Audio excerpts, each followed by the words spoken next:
Namaskaram and welcome to Dr. Srinivas Jammalamadaka Garu. Thank you so much for joining Indica in this conversation. He's a greatly regarded scholar in Indian knowledge system ecosystem, Indian knowledge systems and the ecosystem that surrounds it. Thank you so much for joining us today. Thank you. Thank you for having me, Andy. Yeah. I think today the entire country is discussing what has happened recently in Kashmir and terrorism and governance.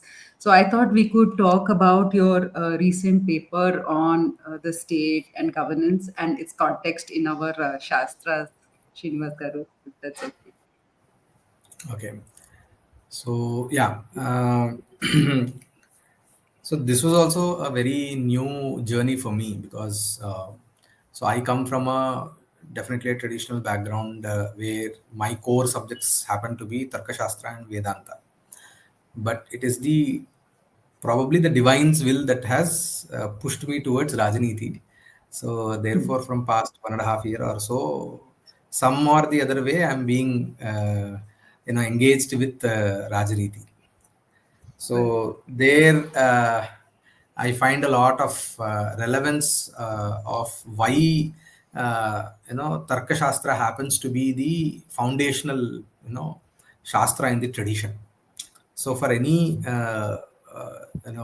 journey of knowledge, once the person actually starts having some critical analytical skills, their journey used to start with Tarka Shastra.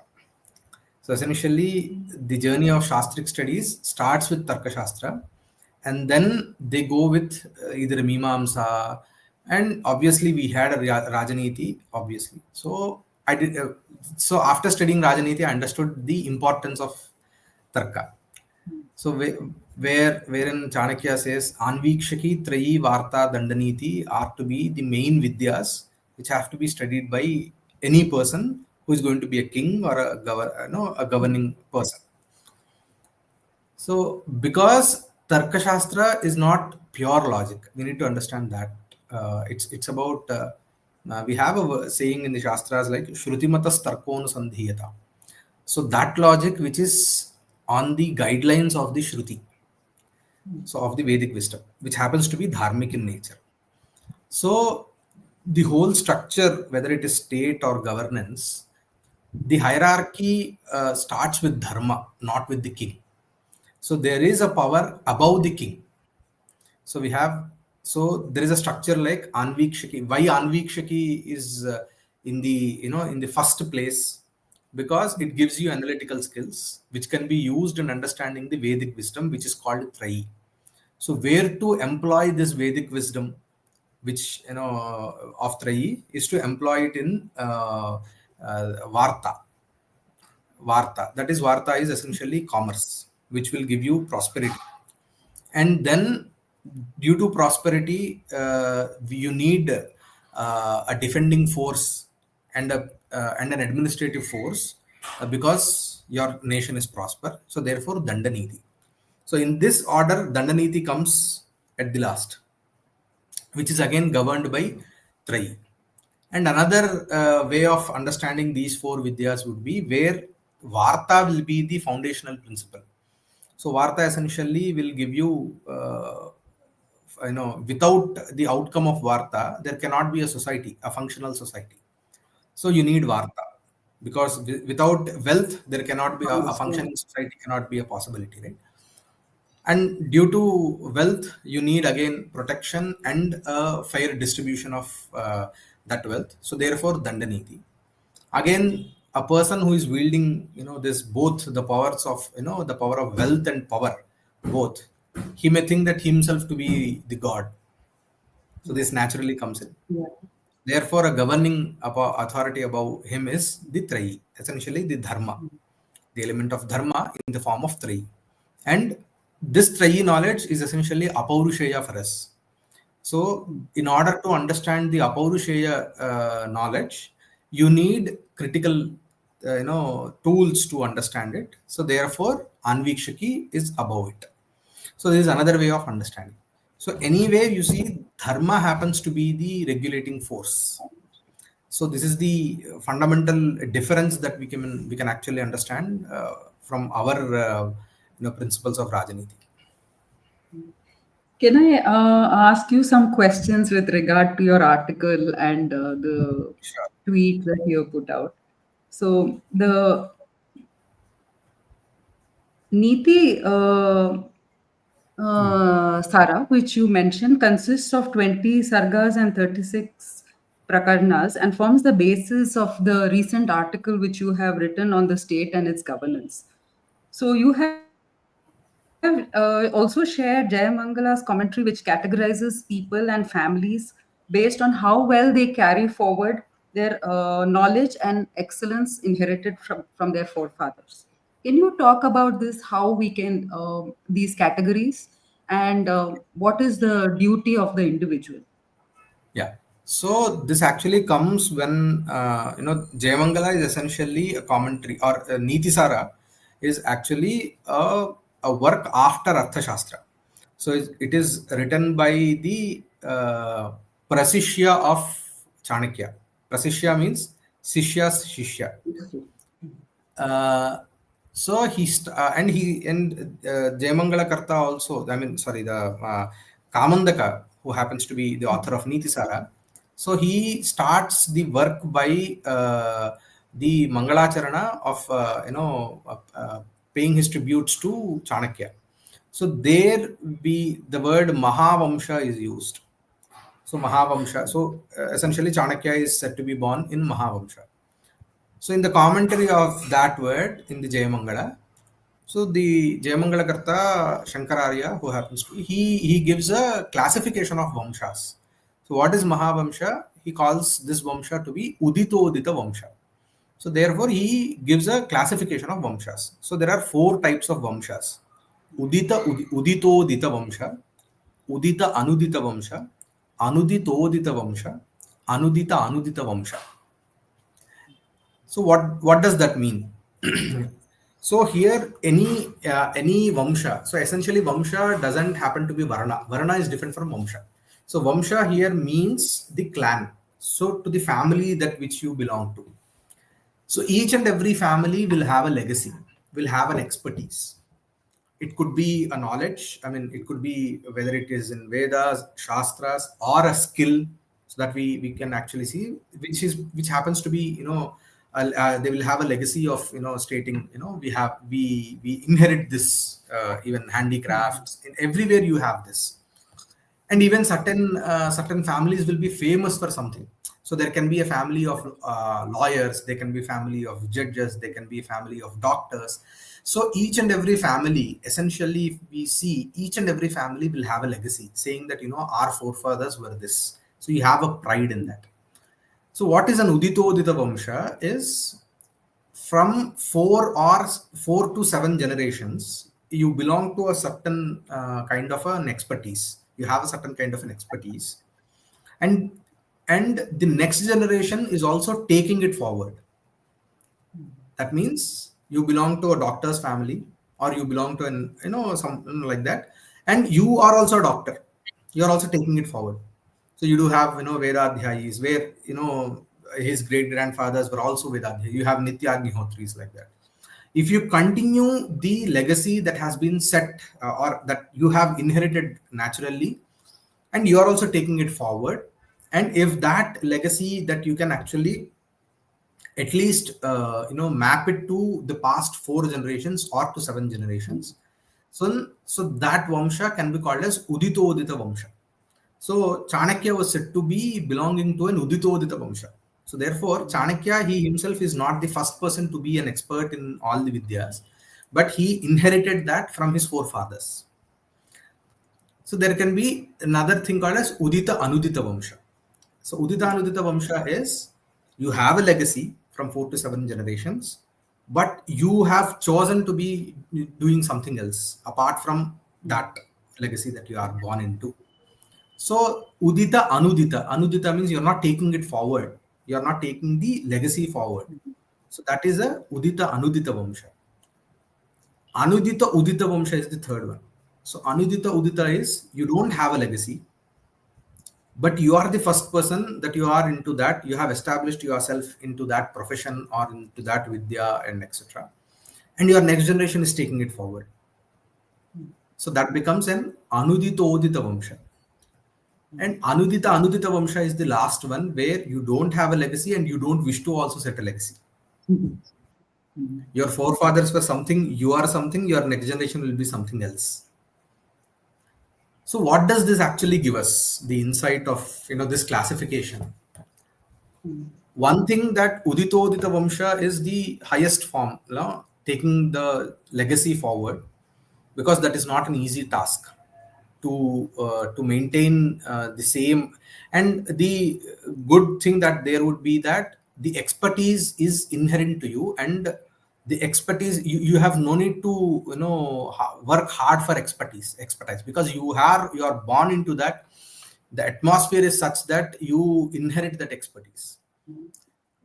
And Anuditodita Vamsha shows that, to debunk the mis, we can say that, that only certain people have certain expertise and they don't actually give it to others. They don't let others flourish. If that is the case, you cannot have an Anudita Udita Vamsha. So you don't have a legacy, but you can actually set it right.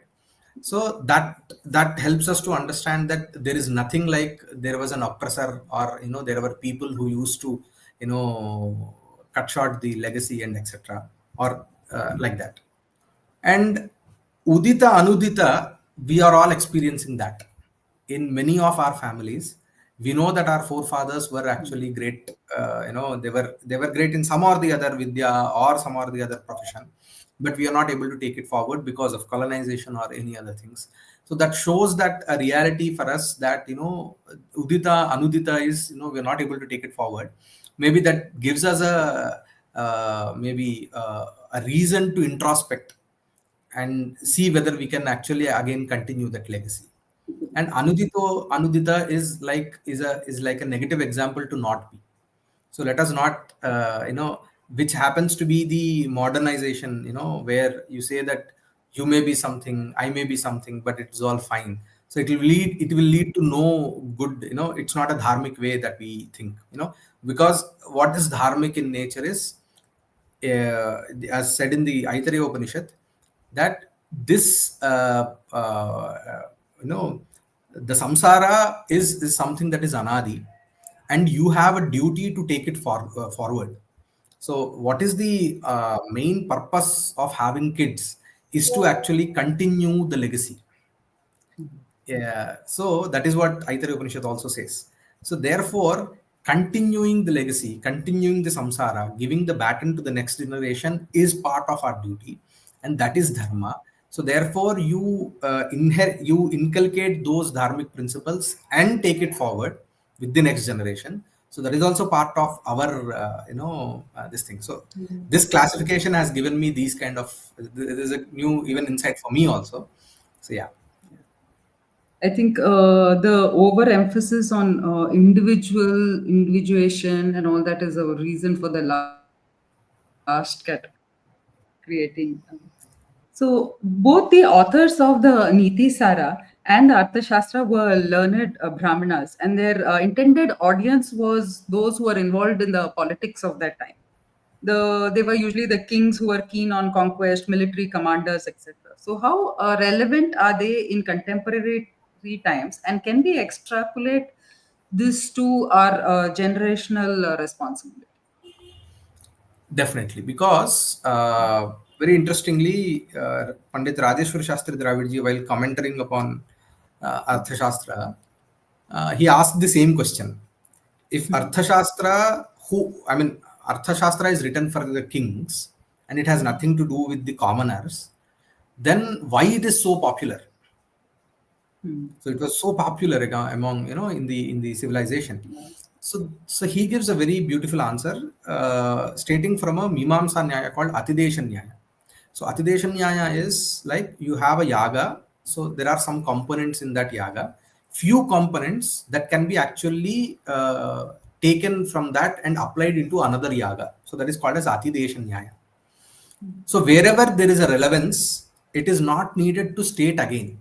So that is the purpose of Atidesha Nyaya. So to evade redundancy. Okay. Hmm.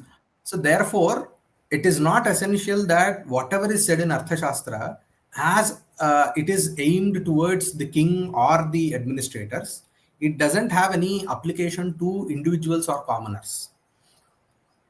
Whatever things that you can actually extrapolate, distill from those principles and apply in your life, those are eternal principles. For suppose the construct of anvikshaki, trivarta and dandaniti. Dharma is something, whether it is in the micro level, in the vyashti form, or in the samashti form, or in the macro level, everywhere it is applicable. It is only that for you to apply, you to identify that dharma which is applicable to you, because dharma is a very big umbrella. So you need to see in which state, in which varna you belong to, or in which ashrama that you are in, what are all the duties that are for you, that are prescribed for you. So those become your swadharma. While it is for the king, he has his own swadharma along with his varna dharma and ashrama dharma. So therefore, this Atidesha Nyaya is applicable everywhere. And even the decision making is common for a prime minister or for a family head. Hmm. So decision making is anywhere, it is common. The subject of decision may differ, but the process is the same. Critical analyzation, logical analysis is common for everyone. So therefore, understanding those principles from the Shastra, whether it could be Arthashastra, it is applicable very much to everyone. And in today's world, also, specific things may not be applicable definitely, because Arthashastra was written in a particular time. So what all were related to warfare, especially whatever I've seen, Hmm. warfare and other elements which are not applicable today, because that is not the war front that we are in. So the nature of war, the entities of war, the kind of wars that we are fighting are totally different. So therefore, things may not be applicable there, but certain principles which are eternal, they are definitely applicable. If you want to have a policy related to environment, so what will be your policy? What can our policy be? You can, if you see, our policy would be like, nature is not something different for us. It is first that the Panchabhutas were created and then the Purusha was created according to the Shruti. So therefore, if you want to what to call foresee a policy, a dharmic policy, or a Bharatiya policy related to environment, so I see rivers and mountains to be sacred places, sacred entities which are Chaitanya. So you say, like in Kumara Sambhava, Kim Astyuttarasyaam Dishi Devatatma Himalayo Nama Nagadhiraja. So Himalaya is Devatatma. So Himalaya is considered to be a Devata. So Himalaya is not just a pile of rock for us, or with snow, but Himavat Parvata is a Devata for us. So each and every mountain, each and every river is a form of deity for us. So this is the dharmic insight that actually that we can have through these shastras. Right. In the Niti Sara, there is reference to the collective wisdom of the Vridha or elderly, the Vidya Vridha or wisdom of elderly, the Vidu or learned ones, the Mandalachna, the Arthachna, the Shastra Chintaka who thinks about the Shastras, the Purva Munis or sages of the olden days, and the wisdom in Laukika verses. So, what role can they play in guiding us now? Are these segments of society still there? And what role can they play? So this is very much you can relate it. So okay, what will be the first posting of an IPS officer? Hmm. So now, after being trained in the Dehradun, or in the Understood. Hyderabad, this thing, the first posting of an IPS officer will not be as a superintendent of police or additional superintendent of police for a district, but he'll be sent to a very small police station where he has to perform duties starting from the sentry until the SHO of that particular police station. Why is this necessary? Why does a doctor after completing MBBS that he or she has to do home surgeon? Is because to get the reality of that particular field. And in that, many a times it could be that a young police officer, a young IPS recruited officer is lesser compared to the experience of a head constable who has an experience of 30 years, work. So he can definitely learn from him, right? So this Vriddha Seva in Arthashastra is this, that you learn from the experienced, because the theory is definitely different from the ground level practicality. You can, by studying law books, you think that law is so perfect, but if you go down onto the court, into the court, and actually start talking to the experienced lawyers, they say that be pragmatic. This case cannot be, you cannot even file a petition. Why? Because they know the ground level realities. You don't know actually how a judge thinks, how the judgment may differ from judge to judge, because they are also humans. So the who can be the most successful advocate is a person who can actually crack the ground. At the same time, he should definitely have a theoretical knowledge also. So therefore, this Vriddha Seva and Lokajnana, whatever that the Arthashastra prescribes, is this. Even today we have that. So I suppose even in certain family businesses, the new generation is not given the position of decision making right away. They will be trained in all the levels of the hierarchy, so to know the ground level reality. So this is very much similar to that. Srinivas, how are the ideas connected to karma, rebirth, Chaturvarga, Trivarga, and Vanashrama Dharma different in the texts on polity versus the Dharma Shastra and philosophical texts? How are They are they the same. treated differently? They are the same. It is only that in polity, moksha is not the element. So in Arthashastra, the word artha means trivarga, that is dharma, artha, and kama. Why? Because for a society, because Arthashastra's aim is to govern a society. So it's talking about a society. There cannot be moksha for a society because it is vyavaharika. It is a samashti. It is a collective entity. Moksha is a personal thing. It cannot happen in a collective manner. So therefore, we may have to see it in such a way that every person personally will have a journey, and as a societal being he will have another journey. So personally, you may have your varna dharma and your ashrama dharma could be different, and as a being of society, as an entity of a society, your varna dharma may differ. So for say, by birth I may be a brahmana. I may have a Brahmana Varna Dharma for me, but maybe today, because of other reasons, I may not be able to lead a societal life of a Brahmana by only doing Yajana, Yajana, Dana Pratigrahana, and all these things. So therefore, I may have be doing a job which is not a Brahmana Varna Dharma. So there, I am doing another Varna Dharma as an entity of a society. So there I don't have a moksha. So that I am doing for the sake of my jivika, for my livelihood.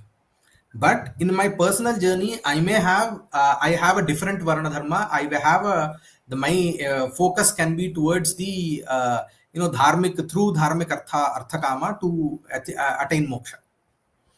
So therefore, in Rajnithi, that is why moksha is not at all discussed.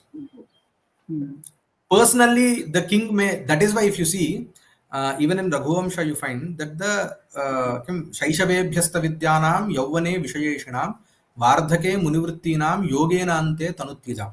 So the Raghuvamsha kings, so they were very much performing all the ashrama dharmas.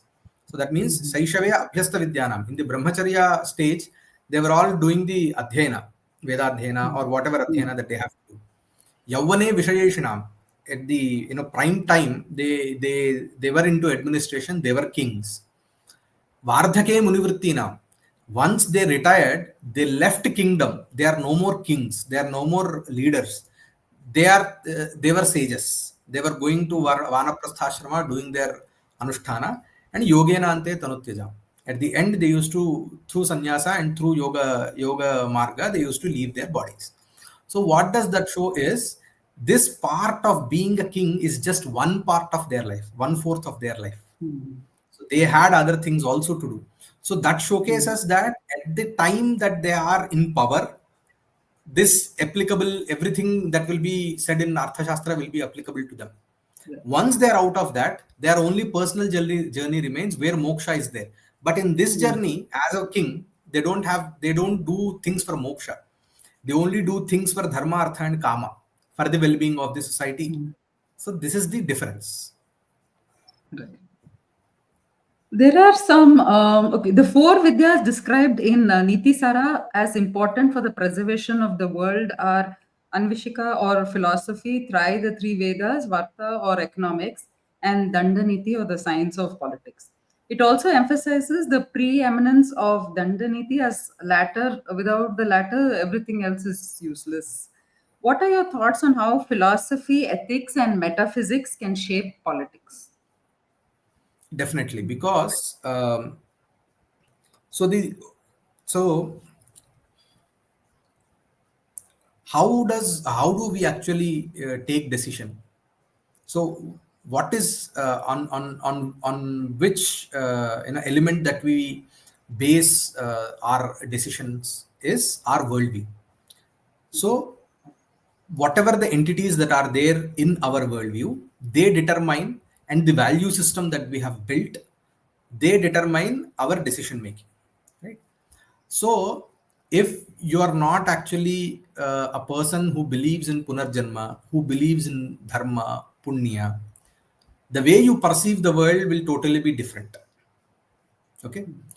So as I said, in the environmental thing, if you perceive Ganga to be a devata, the thought of actually mixing the sewage or the industrial waste into Ganga will not arise in your mind, right? So this only happened in the recent times. Okay. And if you see only them to be water bodies and nothing more, so your approach to dealing with them will be totally different. You will be thinking about doing this what you call nadi anusandhanam, the dams that are built. If you see, even our ancestors built dams like the Kalanai Dam in the Tanjavur. So dams were never built to stop the whole flow of the river, because they believed that the rivers, nadis are to be the feminine entities and the sagara or samudra to be the masculine entity, and therefore the sangama of nadi and sagara was never banned. You cannot actually stop the nadi totally, because they perceived nadis to be feminine in nature. So therefore, you only built dams that were only diverting the flow of the water. So therefore, you can use the water as much as you can, but you never actually stop the whole flow of water to the Sagara. So this is a reflection of your worldview. So metaphysical worldview in practice as part of administration, right? So this can be the difference. Definitely will be while perceiving things. Definitely, the metaphysical worldview will determine our decisions in our Huge day-to-day life. difference. Yeah. Yeah, there will be a huge difference. Hmm. Apart from coercive punishment, Danda also looks at political expediency or upayas, pacification or samadhana or giving of gifts. Is this diplomacy of the ancients? Would you say it's a kind of, Yeah, they were obviously, aware of because this part? yeah, samadhana, bheda, and danda. So danda is the punishment. That was the last resort. Hmm. You don't use danda every time. So you start with some, because no one wants war or unrest in the society. because war has its own price to pay. So definitely Consequences. Yeah. you use your whatever other means, sama, dana. Sama is essentially having diplomacy, diplomatical talks. Dana is like giving them some gift kind of a Like a thing. carrot. Yeah. So, or giving them help you, okay, you're not having this, take this, I'll give you, but you don't unnecessarily, come in my way, and etc.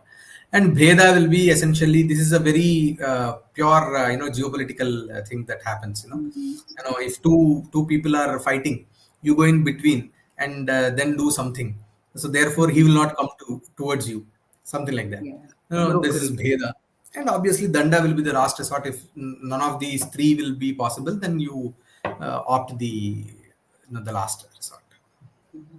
A war has always been a central theme in our epics, more so in Mahabharata, but also in our treatises on politics. Like in all Indian traditions, the Nitisara talks about legitimate and illegitimate force.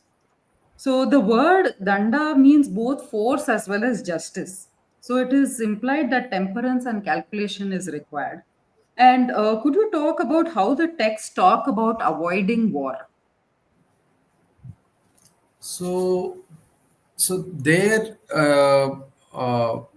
there's something called as the Danda is So, classified into sorry, there three. are two concepts here: legitimate and illegitimate force, and Hmm. force and justice.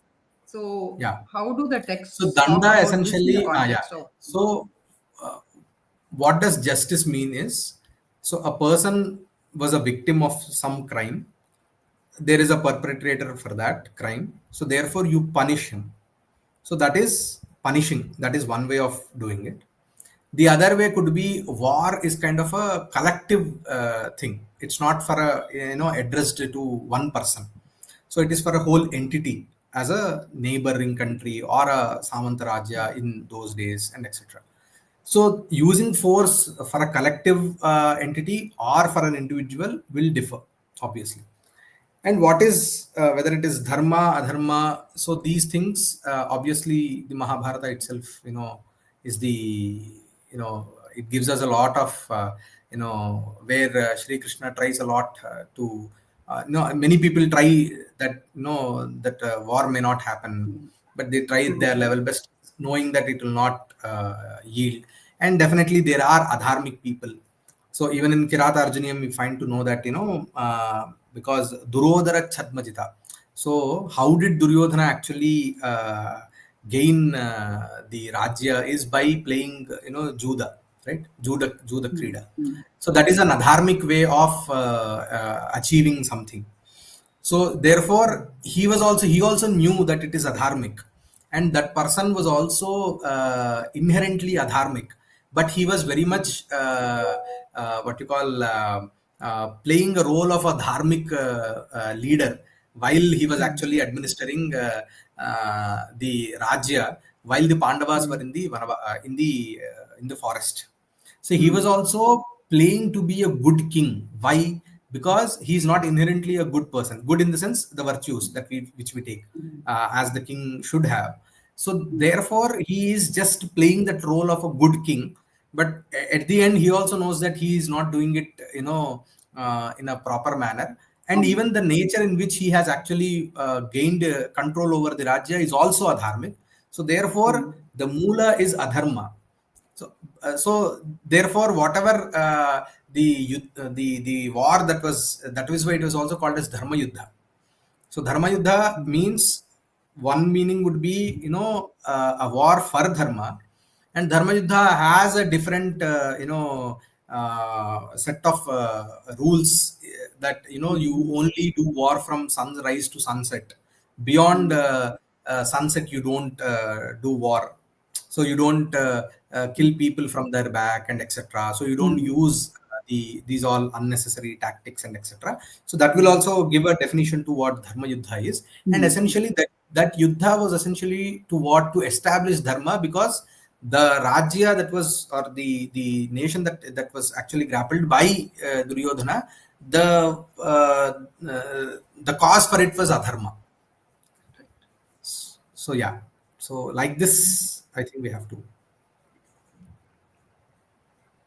The Nitisara speaks of consulting. Okay, this is done. Just alongside Danda, Niti Shastra discusses other things which is probably relevant today. And is there any point that you think which, as in the IKS studies that we do, how these texts should be studied as a, as a treatise or scholarly work, or something that can also be applied practically in our administration? So, how do we Definitely. approach these texts, Srinivas? So one thing is not trying to apply them literally is one thing, that caution that maybe, because if you try start seeing it literally, it will not be applicable, because those days were different and now it is different. It is only that we need to distill the principles which are eternal. We are doing a project where we are trying to do that. So there are certain principles like how a leader should be, what are all the attributes that a leader should have, how to cultivate them. Okay, so there are certain principles which are eternal in nature. They may have to be rephrased, they may have to be redrafted in the language and the kind of expression that the today's generation can understand.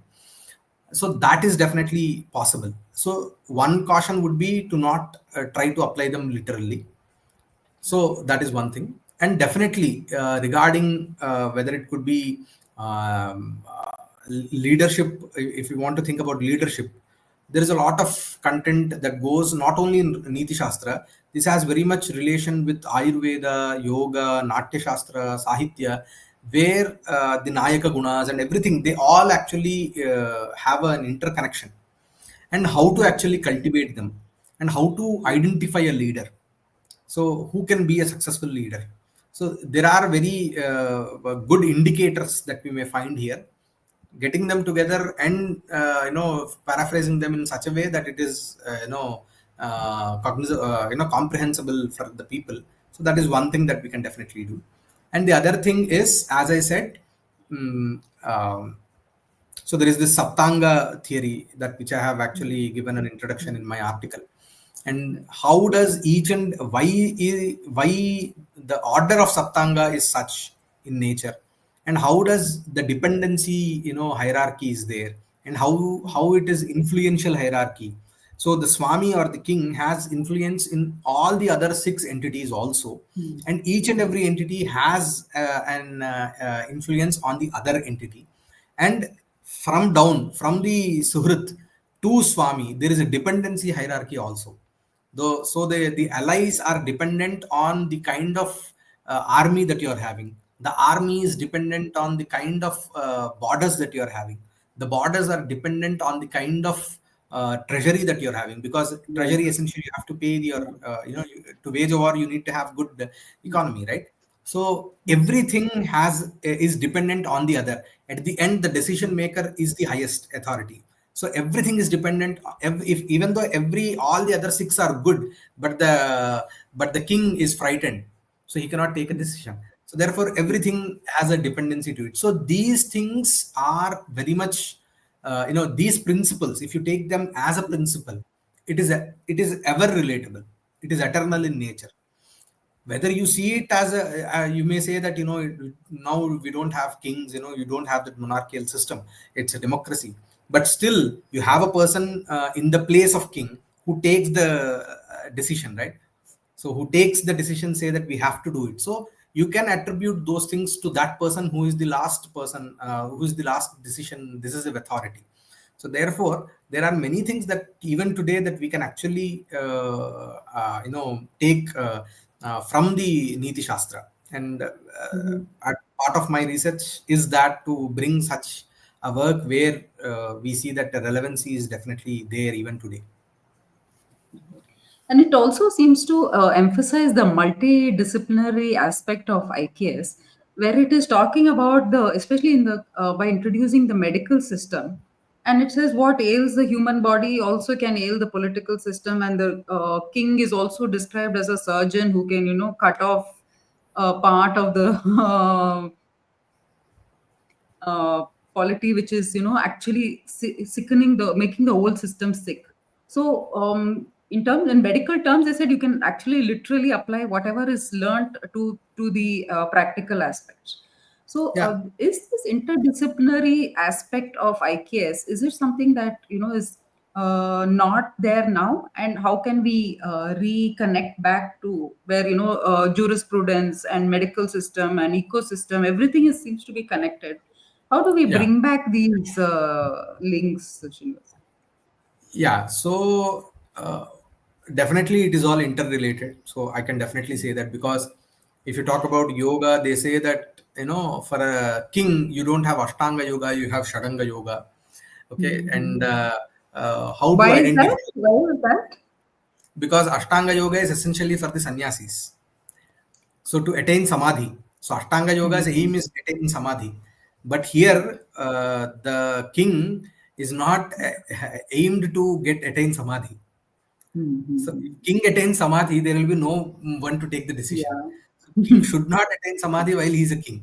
He can attain samadhi after being, after going to vanaprastha or being a sannyasi. So that's a different matter. So therefore, each and everything has a nuance to it, and definitely there is a connection where, how does the Atharva Veda or the prayogas in Atharva Veda, which are called as abhicharika kriyas, can be used as emergency measures while the enemy is at your borders. So everything is related. Definitely, they are all related, and the king is expected to be having that multi, dimensional personality, Mhm. to happen. So that is definitely there. And today, unfortunately, we don't have any training for a leader, right? So who can be a political leader? The political leader is not actually. I don't know if there is any training, formal training that happens to a political leader. They just emerge, and we should be just fortunate to have good leaders. We have seen that. We are seeing that, and we do have the experience of having bad leaders. So therefore, definitely, if we can actually develop some framework or a or some kind of a thing where from the Rajnithi, where we find that how to train a leader. You have all the Vriddha Seva, Indriya Jaya, and etc. And what are the key elements, aspects that you need to nurture in a leader? If we can actually get those things implemented, I think we will see a greater Bharat in the future. Just like you were mentioning, where we do not see rivers as just water bodies, or we do not see mountains as just mounds of stone. Even the king was not seen as a human. He was, compared to the Devata as Indra or. So, is that something that is, would people actually relate to that now? Definitely. I mean, so in the Puranas, you do find that a person who happens to be the king, without having a Vishnu Amsha in him, he cannot be the king. So the verses are very interesting also. Uh, uh, अग्निवायु यम कर्माण यम यम अग्नि अग्निवायु यमार्काणाम् इन्द्रस्य वरुणस्य च चन्द्र विदेशयोश्चैव मात्रा निर्हृत्य शाश्वतीः यस्मादेषां सुरेन्द्राणां मात्राभिर्निर्मितो नृपः तस्मात् अभिभवत्येषः सर्वभूतानि तेजसा बालोऽपि नावमन्तव्यः मनुष्यः इति पार्थिवः महती देवता ह्येषा नररूपेण तिष्ठति. So this is a verse from some of the Smritis. So you have all the amshas of Agni, Vayu, Yama, Indra, Surya, Varuna, Chandra, Kubera, and even from Vishnu. So you have all these elements in a king. So therefore, even the king happens to be a boy, a child. You should not actually, Navamantavyaha. You should not take him very light. As he is Nararupa, Devata Hyesha Nararupena Tishtati. So he is the embodiment of the Devata himself in the form of human. So this is the way that the tradition perceived the king. But yes, today whether it is possible or not is, it depends on the kind of approach that we are in, because of colonization of or many other forces that have entered into this civilization. So therefore it is very much hard, but still it is not an impossible task. And and the other way around also, even the person who happens to be taking these decisions in the form of the king or in the state of a king also has to be, that pious in nature, that you may have to see him. Even today, if a person in authority comes, you definitely respect him. You don't know why you're respecting him. You may not know the reason why you're respecting him. You may have some political differences or ideological differences with him, but when the person actually stands in front of you, you may respect him. This, we see that in our practical experience Mhm. also.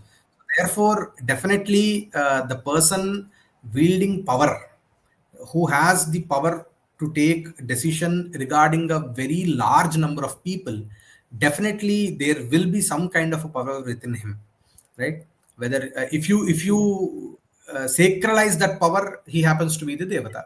If you see it sacred, in the sacred manner, which we are actually naturally, we are in nature, we all have this Okay. tendency of seeing things sacredly. If you give that sacrality to it, it happens to be sacred, right? If you give that a value to that person, then that person becomes that. If you don't give, it doesn't become. The text also give a lot of importance to the Council of Ministers and the advisors who surround the king. What were the requirements for them? And also, you always had a guru, Rajguru. So again, what is his role? Like we see very important role being played in the Maratha kingdom or in the Vijayanagara kingdom. So what do the texts say about these individuals, and how important it is to have such personas today, Shiv? So definitely, interestingly, some of the verses from Kirata Arjuniya, they give a very brief and very nuanced understanding also. It says the Sakim Sakha Sadhuna Shastiyodhipam Hitannaya Samshrunute Sakim Prabhu. So he is the person who doesn't give the right advice happens to be the wrong person, and the person who doesn't Hmm. actually hear the advice, whether it is good or bad for him, it may be Hmm. not very good to hear, because hitam manoharicha Okay. durlabham vacha. So you don't, the truth never is Hmm. sweet. It is bitter in nature, right? So if you don't have the patience to actually, or the tendency to listen to advice, then you are a bad king. So therefore, definitely it is there. And humility plays a very vital role in both the places. Whether it is a king or a minister, both need to have humility. So humility is a very foundational aspect of leadership. So therefore, and coming to the Rajgurus or advisory, so it is said that the advisor should be very well versed in all the shastras. He should know Atharva Veda. So Atharva Veda, why? Because to instruct the what kind of emergency measures that have to be taken, and etc. So therefore, in all the shastras, they should be knowing what the people are actually thinking about the king and etc. So these are all the, and there are, and they should have the samanya dharmas, that is ahimsa, satyam, asteyam, shaucham, indriya nigraha, and all these things. So how to actually determine or appoint a person as a mantri? So you have a description of these gunas that you need to identify in a mantri.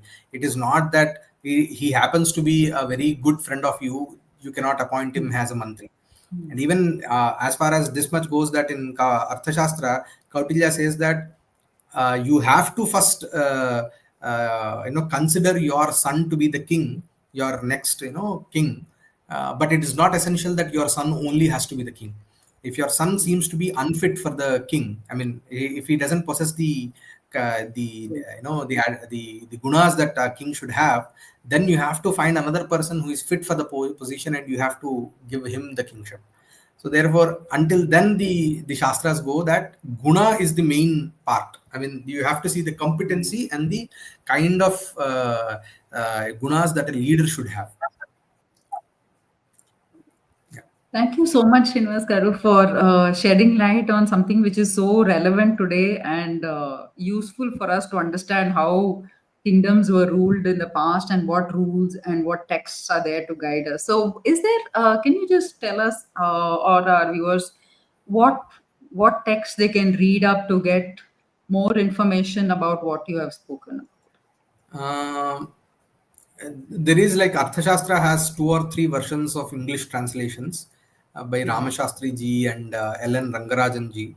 I found Ellen Rangarajan ji is to be a bit different because it is a conceptual division that he has done. That is one entity. But normally, as fortunately, I am able to read the primary sources, so I don't refer much of the English sources. So I go through the commentaries that are available in Sanskritam, and I happen to study them. But for a normal this thing, I found these two works of Arthashastra in this. And Kamandaka Nitisara, I haven't seen an English translation, so I cannot comment on that. But for Arthashastra, we have two good, and Kangle's version is also there. So there are 3 versions of Arthashastra which can be read by people. Thank you so much for joining us and talking to us about this subject. Namaskaram. Namaste. Just end the recording.